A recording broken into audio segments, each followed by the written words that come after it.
Kakakku mulai, Mili. Oke, baik. Assalamualaikum warahmatullahi wabarakatuh dan selamat sore, Kak. Baik, perkenalkan, nama saya Nadia Zahra Syamsuddin. Saya mahasiswi Fakultas Psikologi Universitas Negeri Makassar yang saat ini sedang menjadi semester 5. Sekaligus saya perwakilan dari kelompok 3 kelas A. Nah, selanjutnya kakak bisa memperkenalkan diri kakak terlebih dahulu.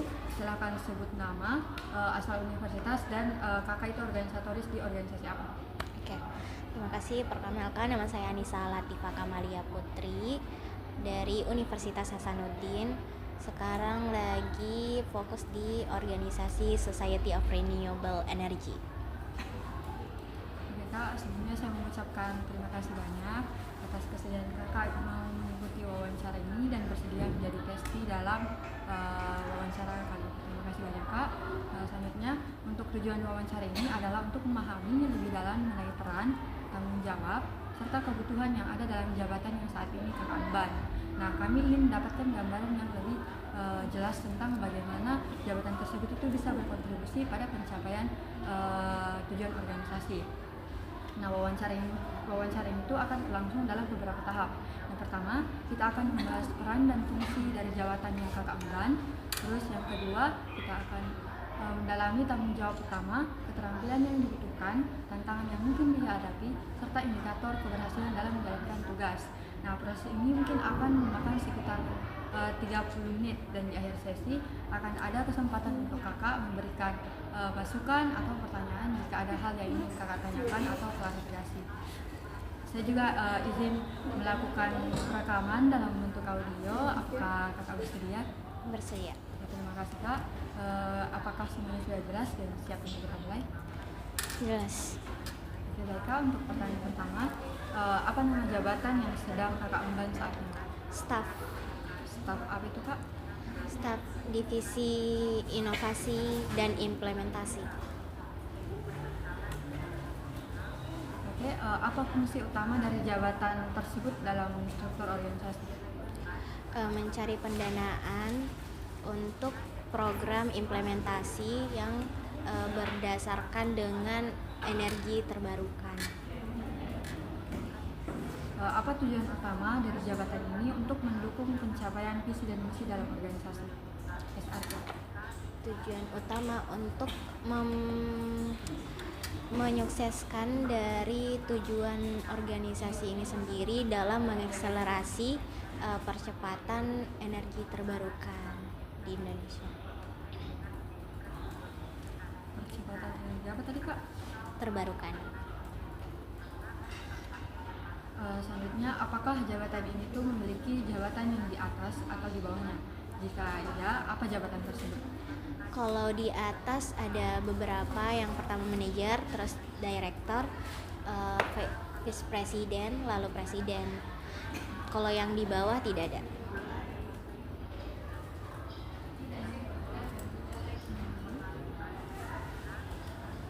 Kak, pertanyaan selanjutnya mengenai tugas dan tanggung jawab.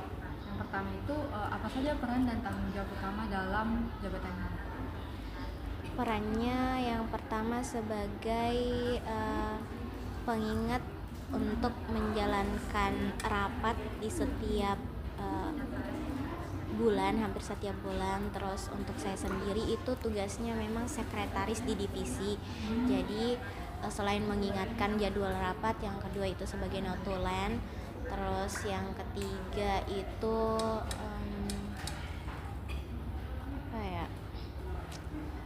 membantu proses administrasi dalam setiap pemasukan proposal yang dituju. Kak, pertanyaan selanjutnya, bagaimana cara memastikan peran dan tanggung jawab yang tadi kakak sebutkan itu dapat terpenuhi dengan baik? Untuk memastikan sendiri itu lebih ke introspeksi diri sendiri, terus yang kedua feedback dari atasan juga.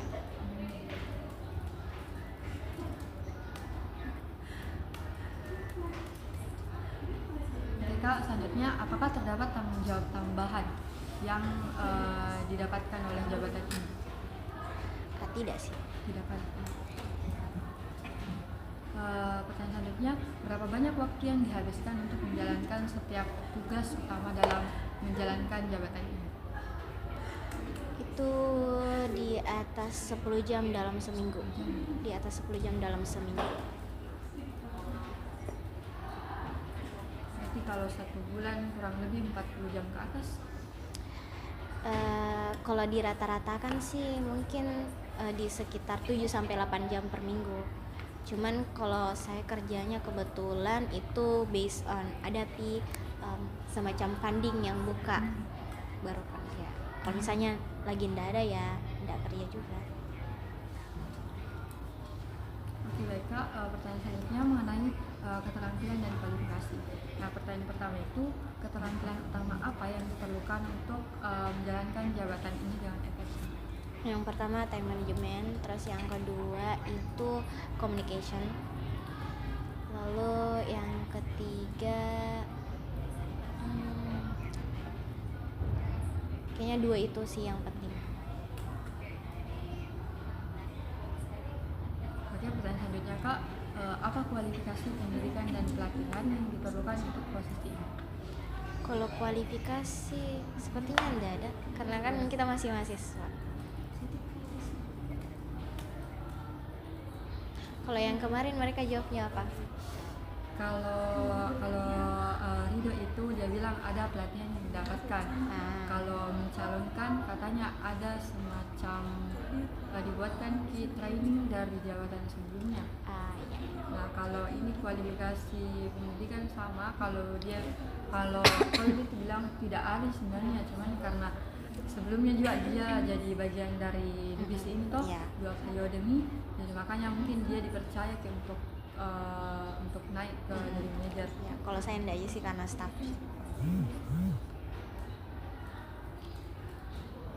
Tapi kayak bagaimana ini sebenarnya kayak pembagiannya ini divisi-divisi yang ada di SRI yang bagian staff? Untuk pembagian sendiri tuh dibagikan G-form dan kita sendiri yang milih mau di divisi apa. Nanti dari manajernya kayak Kolbi itu yang mempertimbangkan apakah relevan alasannya sama kualifikasi yang diinginkan untuk divisi itu, baru kalau misalnya tidak ya dibagi lagi istilahnya. Oke Kak, pertanyaan selanjutnya, apakah ada keterampilan atau sertifikasi tambahan yang dibutuhkan untuk mendukung jabatan ini? Tidak ada.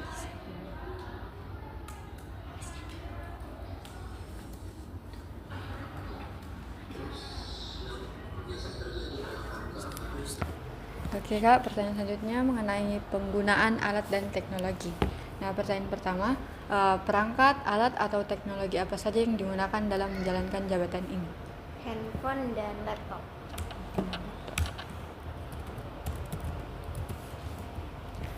Apakah ada software atau sistem tertentu yang diperlukan untuk kinerja di posisi ini? Yang pertama ada CapCut, terus Microsoft Office, spreadsheet, sama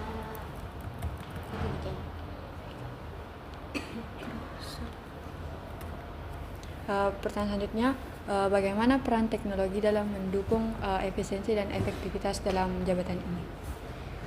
Sebagai dia itu berfungsi untuk mencatat setiap hasil diskusi. Jadinya kalau misalnya kita mau lihat lagi review bisa ada di situ. Terus untuk Canva sendiri itu untuk memudahkan pembuatan pitch deck. Dan sebagai reminder juga karena terhubung dengan Google Calendar Excel-nya. Jadi kalau misalnya ada meeting itu reminder juga ke kami. Oke Kak, pertanyaan selanjutnya mengenai komunikasi dan koordinasi. Pertanyaan pertama, dengan siapa jabatan ini paling sering berkomunikasi dalam melaksanakan tugas? Manajer. Apakah ada selain manajer Kak? Lebih sering ke direktur sama VP sih.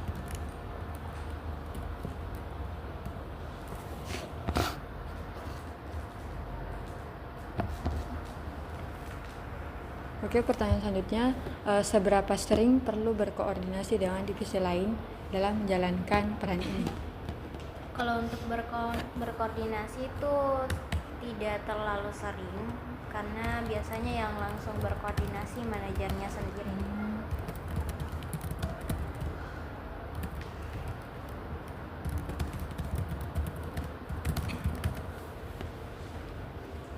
Pertanyaan selanjutnya, bagaimana cara tim dalam divisi kakak ini menjalankan komunikasi secara efektif? Kalau lewat via mobile itu agak tidak terlalu efektif, tapi kalau misalnya meeting online baru efektif. Cuman kalau perantara chat itu sangat-sangat kurang. Tapi kalau misalnya pertemuannya online itu offline juga bagus sebenarnya komunikasi. Kalau pertemuannya online kayak Google Meet? Bagus. Ya, cuman kalau chat itu tidak.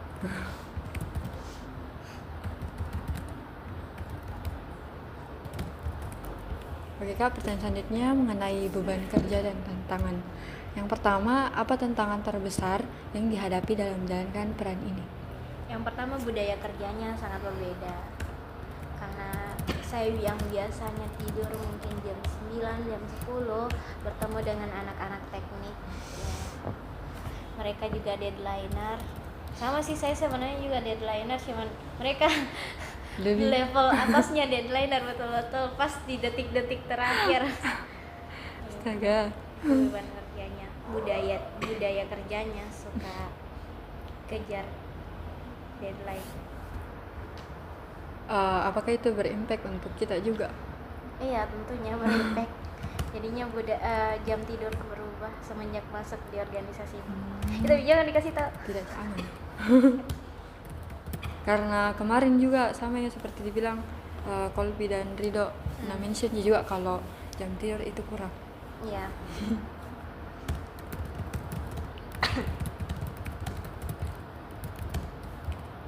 Pertanyaan selanjutnya, apa strategi atau pendekatan yang efektif untuk mengatasi tantangan tersebut? Komunikasi secara terbuka satu sama lain, cuman yang memang kesibukan kuliah yang tidak bisa dipungkiri, dan kita juga harus tetap sama-sama bekerja di organisasi ini ya lebih ini sih melapangkan hati. Memang seperti itu nih jalannya. Oke Kak, pertanyaan selanjutnya mengenai evaluasi kinerja. Apa saja indikator kinerja utama yang digunakan untuk menilai keberhasilan dalam jabatan ini? Yang pertama mungkin dari segi respon dari setiap komunikasi, keaktifannya, dan apakah tanggung jawab yang diberikan itu diselesaikan sesuai dengan timeline yang sudah disepakati. Terus bagaimana juga kerjasama dari divisi yang diajak berkolaborasi.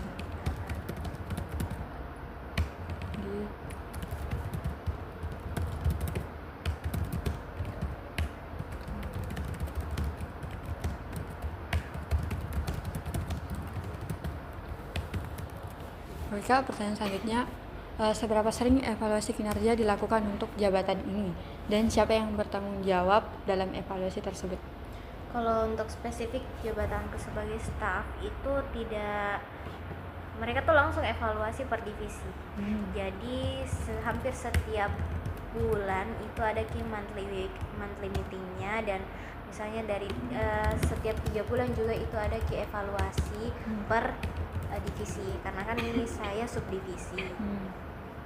Yang bertanggung jawab itu divisi HR, Human Recruiter, terus yang sebagai penasehat juga di situ ada VP, ada presiden. Subdivisi ini berarti untuk divisi dari subdivisi ini implementasi dan inovasi itu event atau enggak? Jadi apa? Ini divisinya itu divisi project. Project itu terbagi jadi 2 divisi lagi, subdivisi. Satu itu event dan satunya inovasi dan implementasi.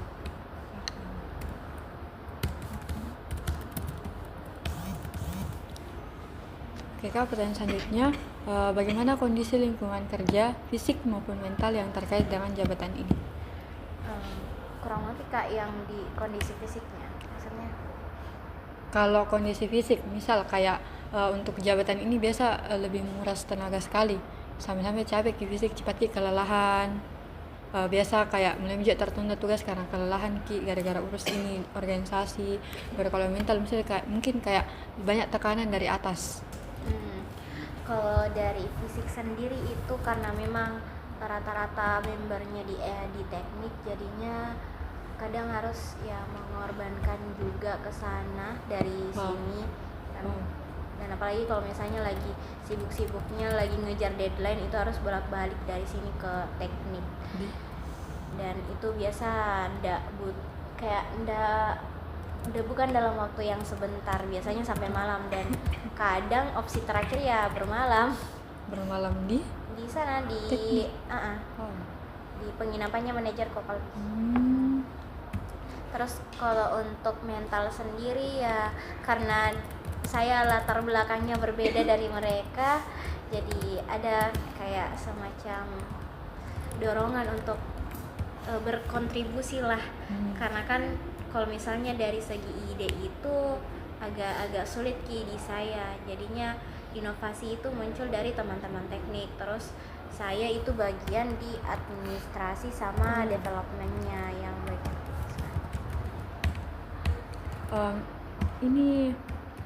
Ini anggotanya memang sendiri Jiki yang bukan anak teknik.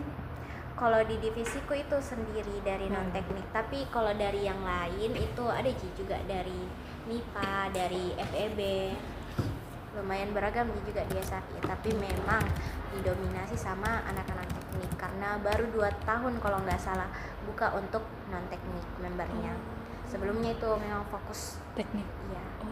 Karena yang mengusung juga dari teknik. Betul.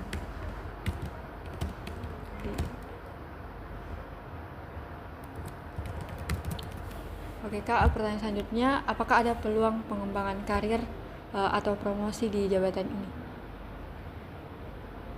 Gimana tuh maksudnya kalau di organisasi ya? Kayaknya ada mungkin.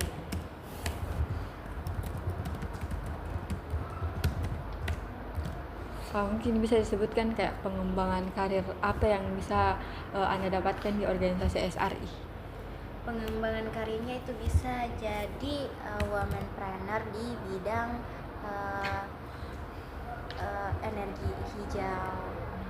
Dan kalau dari SRI UNHAS sendiri itu menawarkan kalau misalnya kita mencapai KPI tertentu yang lolos itu kita bisa ditawarkan menjadi SRI Indonesia yang di pusat. Dan itu sangat-sangat besar peluangnya untuk punya relasi yang bukan hanya dari nasional tapi juga bertaraf internasional. Seperti Rido. Iya. Yang sempat dikirim ke Jakarta. Kalau waktu itu dia bukan Jakarta sih, kayaknya Bandung. Bandung. Oke Kak, pertanyaan terakhir. Pelatihan atau pengembangan apa yang penting untuk meningkatkan kinerja dan profesionalisme di posisi ini? Yang pertama itu mindfulness sih. Terus yang kedua time management. Terus creativity skill.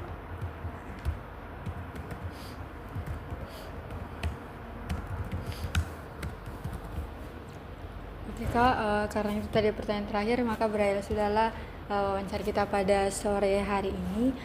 Sebelum saya tutup, saya memberikan kesempatan kepada kakak, apakah ada yang ingin ditanyakan atau ingin diberikan masukan kepada kami? Mungkin masukannya wajar saja sih karena saya sendiri ya beda dari teman-teman yang sebelumnya. Itu waktu. Karena sebenarnya kita ada jadwal jogging. Tapi siapa tahu teman-teman mau ikut jogging juga keliling UNHAS atau sudah coba naik sepedanya? Belum. Kapan-kapan harus dicoba. Bukan itu yang di dekat gerbang? Iya, yang di pintu 1. Gratis itu? Gratis, bayar. Cuman kalian setor KTP atau KTM. KTM sih mungkin untuk anak UNHAS. KTP. Itu umum. Iya, umum. Gratis. Umum. Jadi harus coba. walaupun agak pegel ya. Astaga. Oke kak, kalau apakah sudah tidak ada lagi? Mau tahu dong kenapa kalian apa tujuannya dari penelitian ini? Oh, Karena tadi itu yang dijelaskan tujuan pertamanya kayak masih kayak kurang dapat kak dari ya. pertanyaan-pertanyaan yang diberikan kawan-kawan. Sebenarnya itu ini namanya matkulnya itu mata kuliah analisis jabatan, yang dimana itu cari apapun bisa dari perusahaan atau organisasi yang punya jabatan. Nah di sini kayak sebenarnya lebih mengulik dikit saja bagaimana itu analisis jabatannya di setiap perusahaan atau organisasi. Makanya kayak di setiap itu pertanyaan kayak ada beberapa bagian, ada yang kayak tadi misal bagiannya keterampilannya, tugas, sama identitas utamanya dan lain-lain. Itu kenapa kayak pokoknya dibagi itu per pertanyaan supaya masuk ini, supaya bisa ulik ke semua itu. Sebenarnya mungkin tidak sedetail itu cuman ini pertanyaannya tidak boleh juga mengarah ke pribadinya orang, harus lebih berfokus ke jabatan, karena kan kita cari itu analisis jabatan. Dan sebelumnya itu tidak terpikirkan nggak kalau mau wawancara organisasi, karena awalnya itu di perusahaan, tapi karena tiba-tiba tidak bisa, jadi makanya tiba-tiba kak chat ke Rido, siapa tahu bisa. Dan itu dia bilang Rido bantu juga cari orang, terus tarik mikir juga. Karena sebelumnya ada juga anak psikologi ambil data di SRI, tapi lebih ke internal. Apakah yang bagian internal yang kayak siapa itu namanya, Husnul, Yola, ya itu, atau siapa lagi, 2 aja yang aku tahu. Tapi sebenarnya tidak apa-apa kalau ada 2 kelompok yang ambil turun lapangan di ini SRI, tapi harus beda jabatan, karena kalau sama jabatan